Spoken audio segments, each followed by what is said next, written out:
kemudian di Suara Karya kita itu justru sebagai tim penyelamat, Mas. Kalau nggak salah itu saya mengistilahkan tim penyelamat karena Suara Karya betul-betul drop. Betul-betul drop di era reformasi karena dia koran politis. Dari dulu yang sangat berjaya, tapi kita alhamdulillah kehadiran kami, Pak BS terutama yang dilapisi dengan teman-teman ini termasuk kami ikut di situ ya banyak tantangan sekali pro dan kontra orang-orang yang sudah settle dulunya tiba-tiba harus pontang-panting ya seperti itu. Ini pengalaman yang benar-benar menarik, Mas. Pengalaman menarik. Cuman satu sisi saat itu ketika saya bergabung ya memang saya punya satu syarat. Saya Sabtu Minggu harus pulang ke Semarang gitu. jadi tim lajon gitu. Yeah.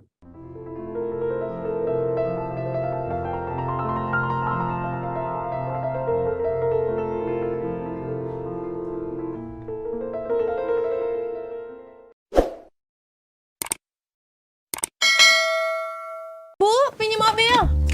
Boleh, tapi nanti anterin ibu arisan dulu sama isin pulsa. Transferin buat bayar arisan, terus nanti ambilin cash juga. Pinjam mobil sekali, nantinya banyak. Makanya perbanyak transaksi, kumpulkan poin, lalu tukar dengan kupon undian di BNI Mobile Banking dan menangkan hadiahnya. Gak pakai nanti.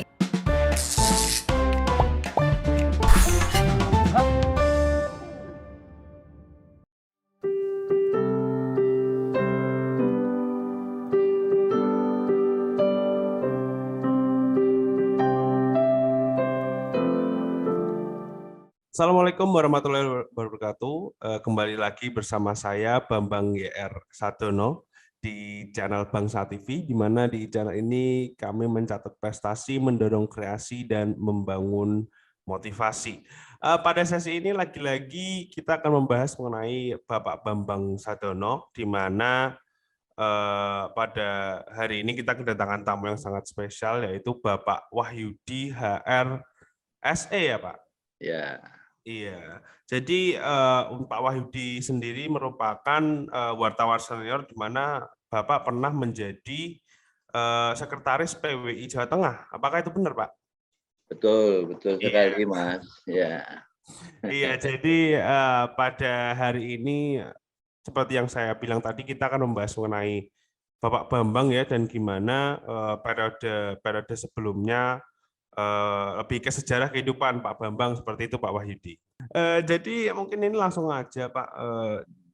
Jadi kalau tadi saya mendapatkan info dari Pak Bambang kalau katanya sekitar tahun 1985 Pak Wahyudi ini pernah mewakili PWI Jateng dalam acara Cerdas Cermat ya. Itu betul Pak? Betul sekali ya. Masih... Itu dalam rangka Hari Pers Nasional ya itu ya? Ya betul di TVRI Jogja. Oh iya. Ya. Itu ceritanya gimana Pak? Bisa jadi seperti jadi memang Jateng DIY itu kan punya 3 PWI Mas. Ya, satu PWI Solo ini cabang istimewa, PWI Solo, PWI cabang Jawa Tengah dan cabang DIY. Nah, saat itu memang tahun 85 ini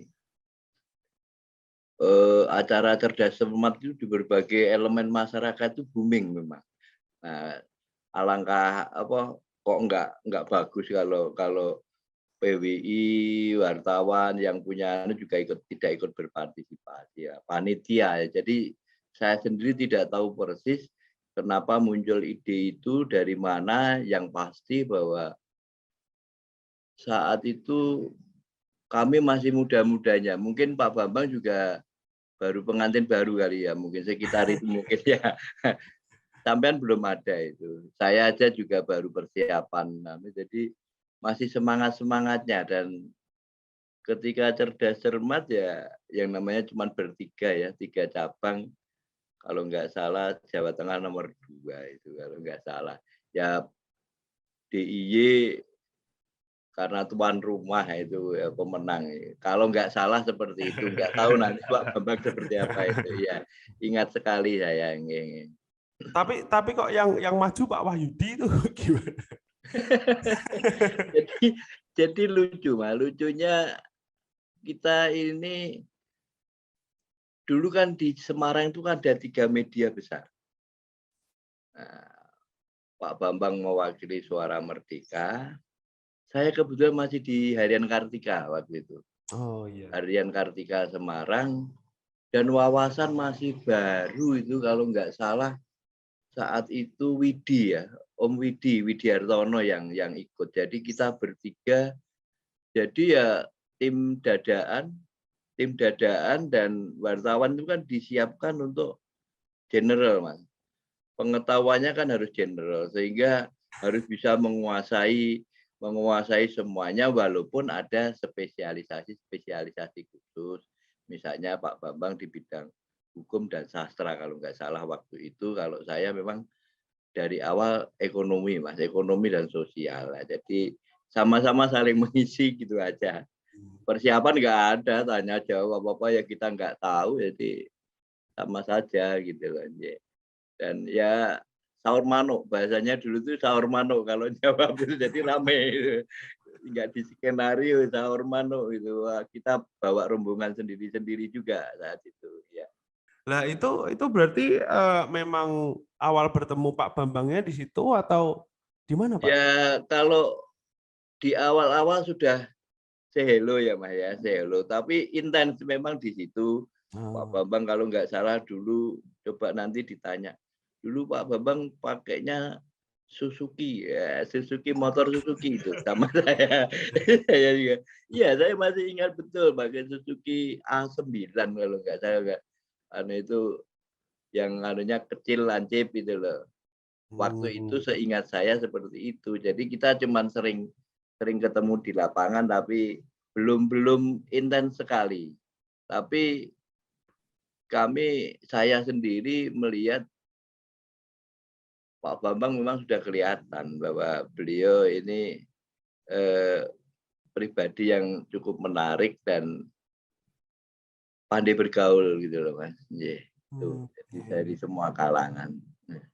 Tapi kemudian kan kalau tidak salah tahun 1992 itu ya, yang Pak Bambang jadi ketua PWI terus Pak Wahyudi jadi sekretarisnya itu ya. Ya, betul sekali.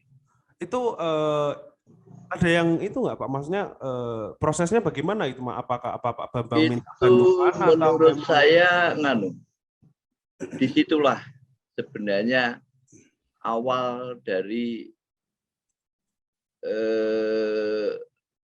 pertemuan, awal dari pertemanan yang benar-benar intens. Di situ sebenarnya munculnya Pak Bambang dan saya itu sebenarnya kan sebagai bentuk kompromi, Mas. Bentuk kompromistis antara saudara tua dan saudara muda, ya ini Suara Merdeka dan Wawasan. Jadi ini fakta, ini satu sejarah bahwa media besar di Jateng saat itu ya ini Suara Merdeka dan Wawasan. Kebetulan kami dari Harian Kartika pindah ke Wawasan. Nah, dari situlah kami mulai intens dan persoalan lobby-lobby pilih memilih itu sangat cair. Ya wajar kalau karena memang saya digadang-gadang untuk itu ya pilihan jatuh ke ini sangat sekali, sangat sebuah kewajaran lah, sebuah kewajaran. Nah, itulah akhirnya satu awal perjuangan hidup dari berorganisasi di situ ya. Jadi dan satu keanehan loh Mas, menurut saya mungkin satu keanehan dan keunikan dalam sebuah organisasi biasanya sangat jarang. Ya memang harus selalu ya, tapi kami dulu ketua dan sekretaris hampir tidak pernah berpisah, Mas. Nah, ini yang ada keistimewaan tersendiri, tapi sekaligus juga menutup kelemahan-kelemahan kita. Ini contoh ini karena saya disuruh buka ini hal yang sederhana. Pak Bambang memang perlu disupport betul karena olah pikirnya beliau. Sementara kami yang membackup, yang melatar belakangi, yang selalu kami mendorong. Tapi beliau di sisi lain juga ada sisi lemahnya dalam olah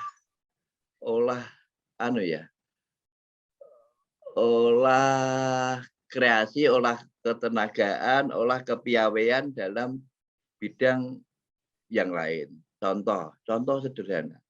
Coba tanya sama Bapak. Bapak itu kalau nyupir jelek sekali loh, Mas. Nyupirnya iya, kasar gitu. Nah, kalau kemana-mana ya akhirnya kita sering gantian, kalau saya capek baru Bambang kaku kalau nyetir itu dulu. Maka bagus Ibu. Piawai Ibu kalau nyetir. Jadi saat itu kemana-mana dan akhirnya kalau saya yang nyetir suka-suka tahu-tahu diberhentiin polisi karena melanggar marka. Ini karena suka canda di jalan gitu loh. Jadi ya ini hal-hal yang sangat sederhana tapi justru membekas dan membuat menjadi perekat sampai ini ada istilah kalau di rumah kami, di keluarga kami juga di sana kalau Pak BS ngebel itu kalau yang pas menerima istri mesti selalu saya dikatain gulei gedang godhog. Tahu nggak gedang godhog? Apa itu? jadi filosofinya gedang godhog itu kan nggak pernah pisah-pisah. Pasti setiap pisang itu direbus pasti kan gandeng-gandeng gitu loh. Iya. Yeah. Nah itu saya diisi lain sama keluarga itu gulai gedang godhognya. Ini karena melihat betapa apa ya sangat dekatnya, betapa nggak ada sekat-sekat lagi antara kami dengan Pak BS gitu. Sehingga sampai di luaran pun ini mohon maaf, sampai di luaran pun teman-teman Suara Merdeka sendiri juga suka minir kalau membicarakan kita. Kok iso ya gitu loh. Kok iso ya Pak Wahyudi dengan Pak BS. Ya saya apapun dalam situasi apapun kan nggak boleh dong kita harus ya tetap harus satu visi satu soal. Jadi ajur-ajarnya di situ Mas kami dengan Pak Bambang sehingga terbentuklah satu pertemanan yang abadi, insya Allah abadi sampai dengan sekarang.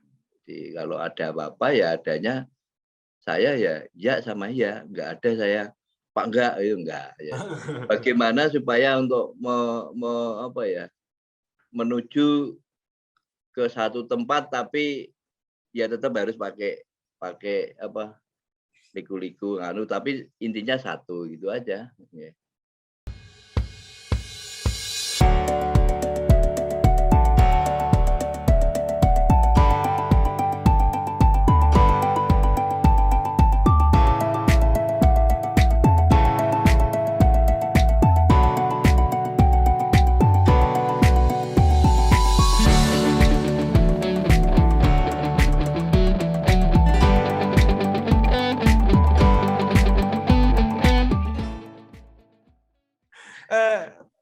Sepertinya dalam waktu dekat itu setelah yang jadi Sekjen PWI Pusat itu kayaknya Bapak juga gabung ke Suara Karya ya? Ya, betul. Nah, jadi itu Pak Wahyudi juga gabung di situ ya? Ya, jadi memang seperti saya katakan hidup itu pilihan, Mas. Ya, pilihan dan dalam situasi tertentu dalam profesi saya sendiri, saya sepertinya kok ada era perdasawarsa pindah. Saya di Kartika 10 tahun. Di Wawasan juga 10 tahun. Di Suara Karya walaupun tapi karena korannya milik Golkar, milik politis, ya kita akhirnya bisa leading sampai 10 tahun juga gitu loh. Jadi kok era saya itu per 10 tahunan kita punya pengalaman di 3 media yang benar-benar berbeda. Di Kartika dulu koramnya tentara ya. Jadi bagaimana saya menempa ya di situ, di Kartika itu sebenarnya. Kemudian di Wawasan dengan kondisi yang seperti itu, kemudian di Suara Karya kita itu justru sebagai tim penyelamat, Mas. Kalau nggak salah itu saya mengistilahkan tim penyelamat karena Suara Karya betul-betul drop. Betul-betul drop di era reformasi karena dia koran politis. Dari dulu yang sangat berjaya, tapi kita alhamdulillah kehadiran kami, Pak BS terutama yang dilapisi dengan teman-teman ini termasuk kami ikut di situ ya banyak tantangan sekali, pro dan kontra, orang-orang yang sudah settle dulunya tiba-tiba harus pontang-panting ya seperti itu. Ini pengalaman yang benar-benar menarik, Mas. Pengalaman menarik. Cuman satu sisi saat itu ketika saya bergabung ya memang saya punya satu syarat. Saya Sabtu Minggu harus pulang ke Semarang gitu. jadi tim lajon gitu. Itu kan udah dari sisi wartawannya, maksudnya dari tahun 85 kemudian sampai tahun 99 gitu. Soalnya kan Pak Bambang mulai masuk DPR 2004 kalau nggak salah ya. Iya. Ya enggak, mulai DPR ya era reformasi itu, Mas. Yang 2004 kan DPD Golkar Jawa Tengah, Jawa Tengah ya. Jadi di situlah kami juga kembali ke Jawa Tengah. Kemudian saya pribadi berubah status dari redaksi di Jakarta, saya menjadi kepala perwakilan Suara Karya di Jawa Tengah gitu loh, Mas. Nah, ini yang menurut saya bisa bekerja enjoy, artinya bisa mengatur diri, bagaimana mengatur.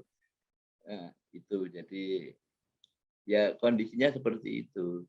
Tapi kan Pak Wahyudi juga ikut bergabung kan dalam yang DPD Tengah itu. DPD saya sebagai wakil sekretaris, Mas. Ya. Oh iya. Dan daerah pemilihan saya, kemudian saya juga sekretaris Korwil Surakarta waktu itu, di mana ketua Korwilnya almarhum Mas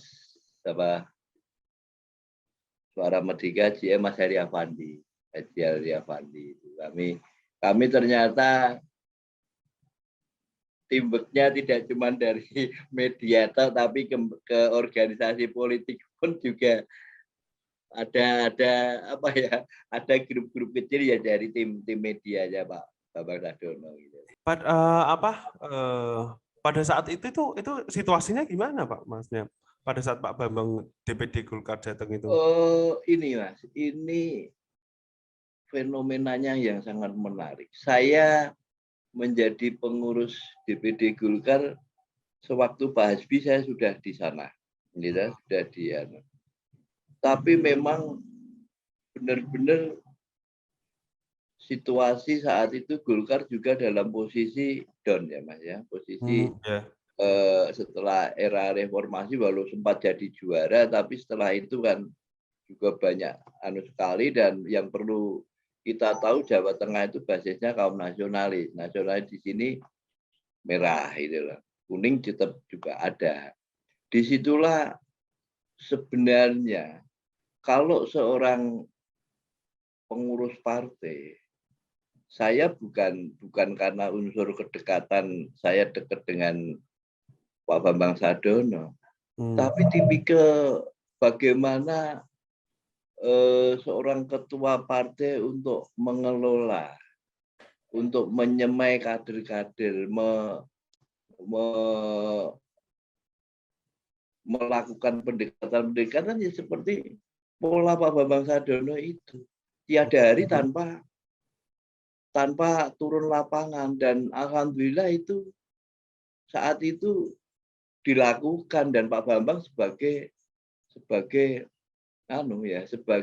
pionir betul bahwa itulah ciri khas seorang ketua harus seperti itu. Dan ini sebenarnya sebagai modal dasar pengalaman untuk penerusnya Pak BS seperti Mbak Mesti. Jadi Pak Bambang ini tidak cuma sekedar tiang tonggaknya untuk keluarga dalam artian untuk cerminan berpolitiknya, tapi juga untuk semua kader Partai Golkar. Golkar kan terkenal santun dan cerdas. Disitulah gabungan dari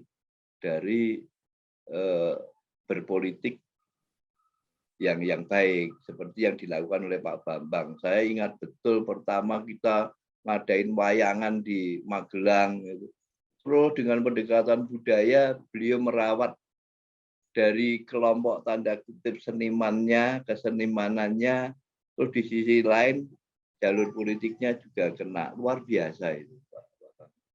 Saya rasa ya seorang ketua harus seperti itu, gitu Mas. Nah, ini Mas Raja harus bisa sebagai generasi penerusnya seperti beliau.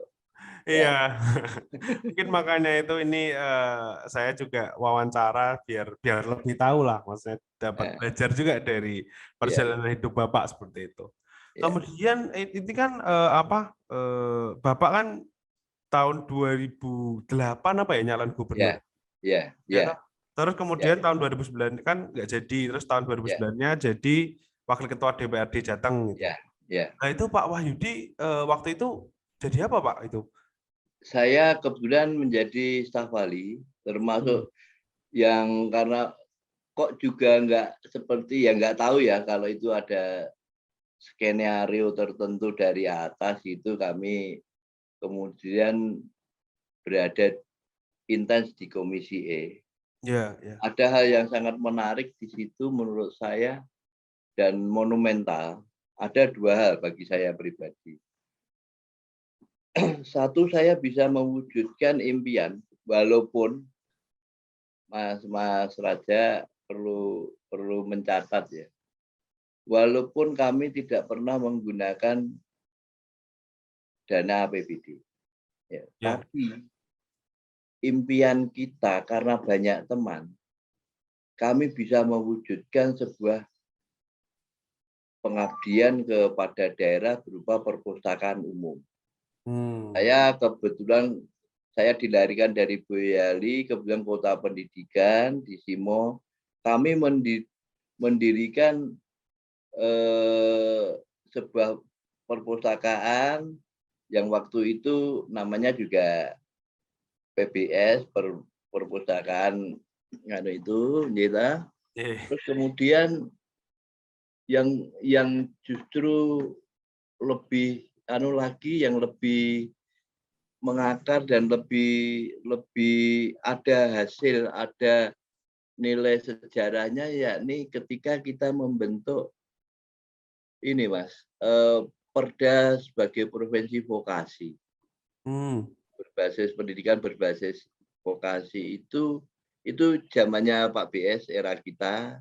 Nah, kami di situ menggodok perda tentang profesi vokasi itu, alhamdulillah sampai tuntas, digedok. Dari situlah kemudian ada yang lucu Mas. Dari situlah kemudian tim ahli ini disambati, kalau bahasa Jawanya disambati, ada sambatan dari provinsi lain untuk membuat perda tentang profesi vokasi di sebuah provinsi di Kalimantan lah, saya nggak perlu saya sebutkan perda tentang itu. Lucu Mas, itu lucu. Jadi dia tahu pas di Jakarta kita ketemuan, kebetulan kita sama-sama kunker waktu ketemu di Jakarta, kami mau ke kalau nggak salah ke Palembang ya. Palembang, oh ya benar ke Palembang. Di situ kita ketemu sekalian Mas, tolong saya dibantu karena di luar Jawa tim manunya nggak jalan ya, bla bla bla bla gitu ya. Akhirnya karena demi apa ya, demi anu lah, kita nggak berpikir lain, membantu, siapa tahu menularkan ilmu, merasa sebuah pengabdian juga gitu. Nah, ini yang unik di sini. Kalau yang lain-lain ya cukup baik. Dan satu hal, memang di zaman kita itu Pak Bambang memang mewanti-wanti pokoknya jangan sekali-kali bermain-main untuk masalah, dulu istilahnya ya bantuan aspirasi itu. Makanya kami pun juga nggak tergiur sama sekali untuk itu, karena memang di Komisi E yang namanya bantuan-bantuan itu kan luar biasa, Mas. Masjid macam-macam itu, wah kami enggak sudah itu aja, itu yang bagus seperti itu gitu loh.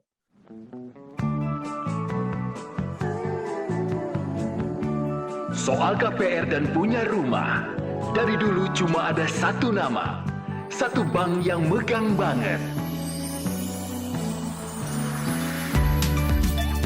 Sekarang A sampai Z-nya serba digital buat kita. Cukup satu website untuk mulai cari hunian yang oke.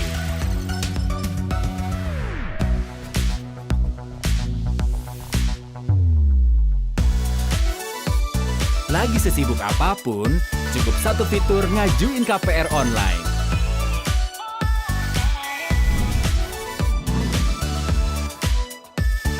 Sampai satu aplikasi biar gampang bayar biaya rutin. Kini, semua ada di jarimu. Satu nama dengan pengalaman 45 tahun memimpin segmen KPR. KPR, pasti BTN. Tapi sebenarnya setelah semua ini tuh yang bikin saya penasaran tuh ini Pak Wahyudi. Jadi kan Pak Wahyudi ini banyak ikut sama Bapak ya, dalam tanda kutip seperti itu. Lah, apa sih yang buat Pak Wahyudi itu selalu percaya gitu dengan apa yang direncanakan oleh Pak Bambang? Maksudnya kok oh ya saya oh, ya boleh gitu ya.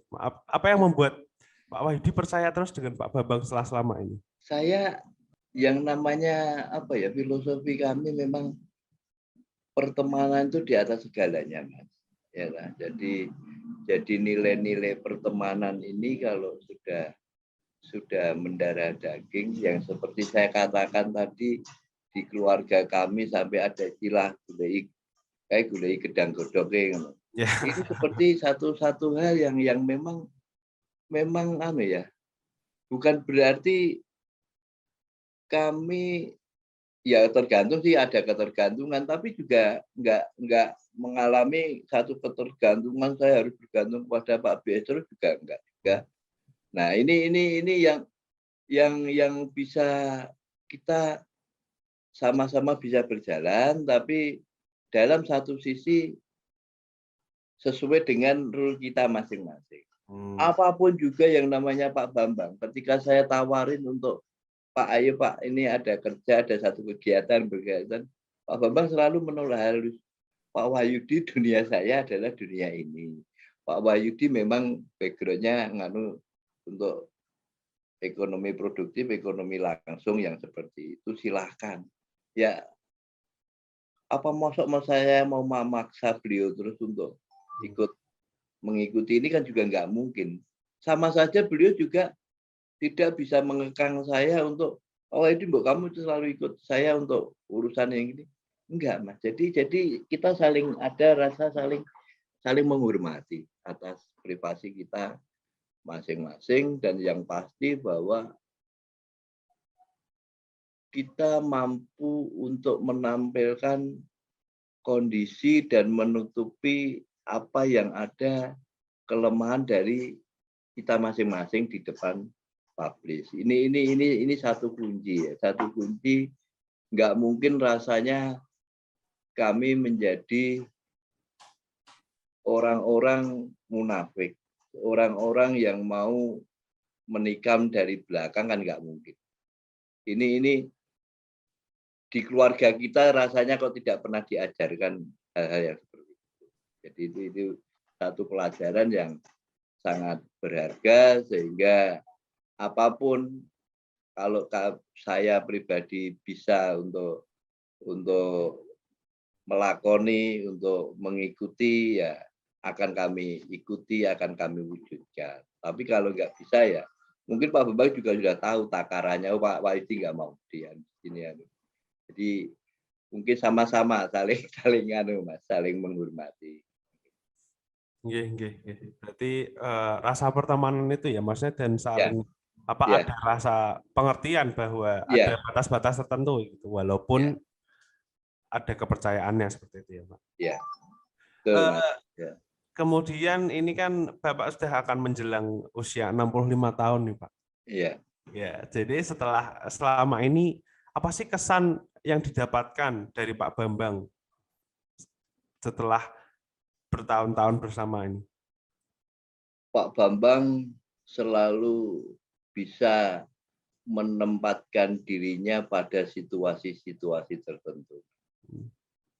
Itu kehebatan beliau.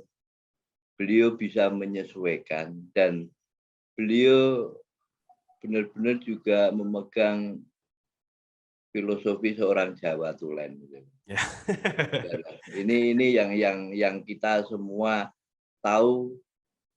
Biasanya orang-orang dan itu hal yang bagus ya, Jawa Tulen yang bagus. Betul, menurut saya itu yang bagus, yang harus menjadi pusaka keluarga. Itu bisa menjadi pusaka keluarga. Mas Raja juga harus menggali itu, tapi dengan patokan ini. Ibaratnya kalau orang bilang ini UUD 45-nya keluarga seperti penjabarannya kan lain-lain. Nah, ini patron ini, Mas. Itu patron, dan itu harus betul-betul yang saya katakan menjadi pusaka keluarga ya seperti ini. Ini tergantung dalam situasi lah, ini bisa menempatkan pada situasi-situasi tertentu, dan mungkin era sekarang, era milenial ini situasi berubah. Oh, nyatanya Pak Bambang bisa ikut, bisa masuk di dalam manusia itu, gitu loh. Sementara kami masih berkutat, bertanggung jawab untuk mewujudkan impian-impian yang lebih ke bagaimana Pak Bambang ini kemampuan adaptasinya seperti itu ya, Pak? Iya, adaptif sekali. Beliau adaptif sekali. Ya. Kemudian ini pertanyaan terakhir nih, Pak Wahyudi. Ya.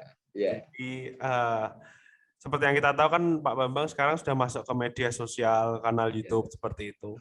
Nah, untuk ulang tahunnya kayak yang ke-65 ini, apa sih saran dan harapan yang mau diberikan Pak Wahyudi ke Pak Bambang?